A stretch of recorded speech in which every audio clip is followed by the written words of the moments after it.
할렐루야.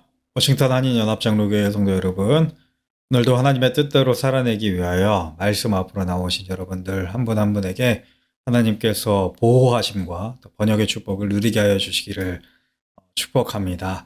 오늘은 요엘서 2장 18절에서 27절의 말씀으로 회개와 하나님의 열심이라는 제목으로 말씀을 전하고자 합니다. 많은 분들이 저와 같은 경험을 하고 계시리라 생각합니다만, 저는 개인적으로 결혼을 하여 가정을 이루고 또 하나님께서 주신 아이들이 태어나고 또 그 아이들을 길러가면서 우리 아버지이신 그 하나님의 마음을 조금씩 더 알아가는 것 같다라는 그런 생각을 하곤 합니다. 아마 제가 좀 아둔한 편이라서 그런 것이라고 생각합니다만, 책이나 영상이나 또 여러 자료들을 통해서 하는 어떤 간접 경험보다는 삶에서 직접적으로 느끼는 그 직접 경험이 저에게는 아주 분명하게 더 다가오는 것 같더군요. 제 개인적으로는 아이들을 키워가면서 가장 어렵게 느껴지는 것이 훈육 혹은 행동 교정을 어떻게 해야 될까라고 하는 고민인 것 같습니다. 아이들이 잘못된 일을 할 때 정말 가슴이 아프지만 이 아이를 정말로 사랑하는 마음으로 따끔하게 혼을 내고 또 그 행동이 다시 일어나지 않도록 하는 것이 부모된 도리일 것입니다. 그래서 아이들이 잘못된 일을 하거나 또 사건 사고를 일으킬 때 어떻게 화를 내지 않으면서도 그렇게 해서는 정말로 안 된다라고 하는 이것을 분명하게 알려줄 수 있을까를 저를 비롯한 많은 부모님들이 많이 고민하고 계시는 것 같습니다. 그런데 이렇게 훈육, 행동 교정을 할 때 가장 어려운 때가 제 개인적으로는 이런 때입니다. 예를 들어 이런 경우입니다. 아이가 잘못한 일이 있어서 훈육을 했습니다. 그런데 조금 털어져 있는 것 같더니 얼마 지나지 않아서 쭈뼛쭈뼛 이런 식으로 저를 찾아와가지고 이야기를 하는 겁니다. 아빠, 잘못했어요. 말하는데 막 닭똥 같은 눈물도 좀 흘리고요. 또 다리춤에 막 안겨오는 겁니다. 자, 그러면 다그치기도 하고 페널티를 주려고 다 이야기를 끝냈는데 마음이 약해지는 거죠. 내가 너무 강하게 얘기했나? 얘가 좀 뉘우치는 것 같은데 좀 벌을 경감시켜 줘야 되나? 얘 마음이 많이 다쳤을 것 같은데 뭘 또 따로 해줘야 되나? 이런 생각이 든다라는 것이죠. 아이가 부모에게 미안하다, 잘못했다 라고 말하는 즉시 올라오던 그 불 같은 화가 사랑의 마음으로 바뀌어버리고 마는 거죠. 사랑하는 연합의 성도 여러분, 그런데 이 미안하다, 잘못했다 라는 말을 할 때 일어나는 일이 우리와 하나님, 우리와 아버지 하나님 사이에도 동일하게 일어난다는 거 여러분 다 알고 계십니까? 오늘 본문 18절을 보면 요엘 선지자가 이런 말을 기록해 놓는 것을 볼 수 있습니다. 그때에 여호와께서 자기의 땅을 극진히 사랑하시어 그의 백성을 불쌍히 여기실 것이라. 아멘. 자, 이 말씀을 볼 때 저는 참 좋긴 좋은데 조금 아쉬운 마음이 듭니다. 왜냐하면 이 개역 개정 성경 이전에 개역 한글 성경의 번역이 조금 더 좋다고 생각을 하기 때문입니다. 더 정확하고 더 직관적이고 더 가까이 와닿는 그런 표현이라고 생각을 하기 때문입니다. 개역 한글 성경에는 28절이 이렇게 번역되어 있습니다. 그때에 여호와께서 자기 땅을 위하여 중심이 뜨거우시며 그 백성을 긍휼히 여기실 것이라. 아멘. 개역 한글 성경에서는 여호와 하나님께서 자기 땅, 그러니까 이스라엘이죠. 이스라엘을 위하여 중심이 뜨거우셨다. 그러니까 이 마음이 뜨거우셨다라고 기록을 하고 있습니다. 이 개역 개정에서는 극진히 사랑하신다. 개역 한글 성경에서는 중심이 뜨거우시다라고 하는 표현은 히브리어로 바이칸네라고 이렇게 되어 있는데, 여기에서 쓰인 이 카나라고 하는 동사, 칸나라고 하는 동사는 이 말이 다른 성경 구절에서는 질투하다 혹은 열심을 내다라고 하는 뜻으로 번역이 되어 있습니다. 그래서 이 단어를 하나님이 열심을 내셨다라고 표현하는 것이 제일 일반적일 것 같은데, 이 개역 한글 성경은 이 단어를 중심이 뜨거우셨다라고 번역을 하고 있는 거죠. 참으로 영감이 넘치는 번역이라고 저는 생각을 합니다. 여러분, 왜 하나님의 마음에 열심이 일어났을까요? 왜 하나님의 중심이 뜨거워져서 불붙듯 타오르게 되었을까요? 우리는 오늘 본문 말씀 이전의 말씀을 보았을 때 왜 하나님의 중심이 뜨거워지셨는지를 알게 됩니다. 15절에서 17절에 이렇게 기록되어 있습니다. 너희는 시온에서 나팔을 불어 거룩한 금식일을 정하고 성회를 소집하라. 백성을 모아 그 모임을 거룩하게 하고 장로들을 모으며 어린이와 젖 먹는 자를 모으며 신랑을 그 방에서 나오게 하며 신부도 그 신방에서 나오게 하고 여호와를 섬기는 제사장들은 낭실과 제단 사이에서 울며 이르기를 여호와여 주의 백성을 불쌍히 여기소서. 주의 기업을 욕되게 하여 나라들로 그들을 관할하지 못하게 하옵소서. 어찌하여 이방인으로 그들의 하나님이 어디에 있느냐 말하게 하겠나이까 할지어다. 아멘. 그렇습니다. 하나님의 중심이 뜨거워지신 것은 다름 아니라 이스라엘이 지금 회개하고 있기 때문입니다. 이스라엘의 모든 백성이 젖먹이로부터 장로들까지 또 막 결혼한 신랑과 신부까지도 다 신방에서 나와서 한 장소에 모여서 울면서 이렇게 하나님 앞에 고백하고 있는 겁니다. 하나님, 우리가 잘못했습니다. 하나님, 진심으로 죄송합니다. 하나님, 우리를 불쌍히 여겨주십시오. 우리가 죄를 뒤집어쓰고 지금 주님 앞에 회개합니다. 우리가 주님 앞으로 돌이킵니다. 라고 지금 말하고 있는 것입니다. 바로 이 일 후에 그때에 우리 아버지 여호와 하나님께서 그들을 향해 마음이 뜨거워지셨다고 18절에 기록을 하고 있는 것입니다. 자, 그 전까지 하나님의 마음은 질투하는 불로 우상 숭배한 그 이스라엘에게 온갖 재앙과 환란이 임하게 하고 계셨습니다. 요엘서를 읽어보면 이때 당시에 재앙과 환란들이 계속해서 일어나고 있었다는 것을 볼 수 있습니다. 첫째로 오늘 말씀 25절에도 등장하지만 메뚜기, 황충 같은 그 때가 일어나서 이스라엘의 모든 곡식들을 초토화시켜 버렸습니다. 이스라엘에게 먹을 것이 없어서 굶을 수밖에 없는 최악의 기근의 재앙이 임했던 것입니다.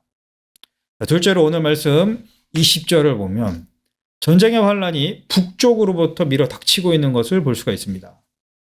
지금도 그렇지만 이스라엘은 역사적으로 전쟁이 아주 많은 지역이었습니다. 남서쪽에는요, 이집트 문명이라고 하는 거대한 제국이 있었고 북동쪽에는 메소포타미아 문명이라고 하는 큰 제국이 항상 있어 왔습니다. 자, 이 두 문명의 틈바구니 속에 끼어서 수많은 나라들이 일어나 전쟁을 하고 또 멸망하고를 반복했던 지역이 바로 이스라엘이 터하고 있었던 근동 지역이었죠. 20절에 의하면 요엘의 때에는 북동쪽으로부터 아마도 메소포타미아 지역의 바벨론이나 페르시아 같은 대제국이 이스라엘을 집어삼키기 위해서 전쟁을 준비하고 있었던 그런 때였던 것 같습니다. 하나님은 이런 기근이라는 재앙과 전쟁이라는 환란을 이스라엘을 향한 벌로서 주시고 계셨던 그런 상황이었던 겁니다. 그런데 이스라엘에게 회개가 일어나자 하나님의 마음속에 있는 질투의 불이 일순간 변해버립니다. 하나님의 질투가 하나님의 뜨거운 중심이 되는 겁니다. 하나님의 열심이 되는 겁니다. 그래서 그들을 구원하기 시작합니다. 그것이 바로 오늘 요엘서 2장에서 여호와 하나님께서 이스라엘에게 하시는 말씀인 것입니다. 사랑하는 연합의 성도 여러분, 이것이 바로 회개의 능력입니다. 하나님이 택하신 백성들이, 하나님의 자녀들이 회개할 때에 바로 이렇게 하나님의 질투의 불이 하나님의 열심의 불로, 하나님의 정화의 불로 변화되는 일이 지금도 이 시대에 우리 가운데 분명히 일어나는 줄 믿습니다. 이 세상에 많은 사람들이 교회를 보면서 비관적으로 예측을 하고 망할 것이라고 이야기를 하고 있는 상황 가운데 우리가 살고 있습니다. 그렇습니다. 저도 일면 동의하는 바가 있습니다. 이대로 하나님의 말씀을 만홀히 여기고 하나님의 이름을 명령되게 하면 그것이 교회이든 그것이 성전이든 아니 무엇이 되었던 간에 하나님의 질투의 불에 소멸당하고 말 것입니다. 그러나 여러분, 하나님의 백성들이 회개하면 아버지, 우리가 잘못했습니다. 아버지, 우리를 용서해 주십시오. 아버지, 우리를 긍휼히 여겨 주십시오. 라고 진실되이 이야기하는 그 순간, 진실된 회개의 열매를 맺어가는 그 모든 순간 하나님의 불이, 그 하나님의 질투의 불이 하나님의 중심을 뜨겁게 하는 그런 불로 변화되어서 하나님의 감격의 눈물이 솟아오르게 하고 하나님의 모든 회복의 역사들을 일으키는 줄 믿습니다. 오늘 본문 말씀 요엘서 2장 21절에서 27절까지 해서 이런 하나님의 백성들의 회개가 일어날 때 하나님의 열심으로 인해서 어떤 일이 일어나는지를 묘사하고 있습니다. 기근으로 인해서 완전히 황폐해졌던 땅들이 다시 다 회복되어지고 땅의 식물들이 다시 힘을 내어 자라나는 일들이 벌어집니다. 하늘 문이 열리죠. 그리고 그 하늘로부터 이른 비와 늦은 비가 때에 따라 적당한 양으로 내려지는 일들이 벌어집니다. 그들의 밭에서 밀과 포도주와 기름이 넘쳐나는 일이 풍족하게 되고 번성하게 되어서 만족해 되는 일이 일어납니다. 이스라엘이 이제 풍족히 먹게 되고 여호와의 이름을 높이 찬송하는 일이 일어나게 되는 거죠. 그래서 이스라엘의 기쁨이 영원히 회복되게 될 것이다 라고 오늘 말씀이 기록하고 있습니다. 여러분, 그런데 이 모든 일이 어디로부터 시작됩니까? 바로 믿는 사람들의, 하나님이 택하신 사람들의, 하나님 백성들의 회개로부터 이루어집니다. 죄를 뒤집어 쓰고 용서를 구하는 그 회개로부터 이 모든 일이 일어나고 있음을 우리가 마음에 새기는 오늘의 삶이 될 수 있기를 소망합니다. 오늘은 2월 18일 수요일, 2026년 사순절이 시작되는 제 수요일입니다. 제 애쉬라고 하는 그 말을 통해서 알 수 있듯이 이 사순절 첫날인 이 날은 하나님 앞에 철저하게 회개함으로써 예수님의 십자가의 길을, 그 고난을 준비하는 날입니다. 사랑하는 연합의 성도 여러분, 이 회개의 날, 우리의 모든 죄와 악을 하나님 앞에 낱낱이 구하는 참된 회개의 기도를 꼭 들으시면서 사순절을 시작하실 수 있기를 권면드립니다. 하나님, 내가 잘못했습니다. 하나님, 용서하여 주십시오. 하나님, 긍휼히 여겨 주십시오. 라고 이렇게 기도할 때에 저와 여러분 모두가 앞으로 부활절까지 이어지는 모든 사순절의 기간 동안에 여호와 하나님의 그 질투와 심판이 우리 여호와 아버지 하나님의 열심과 구원과 부활과 영생으로 그 모든 것이 바꾸어지는 기적을 체험하게 될 줄 믿습니다.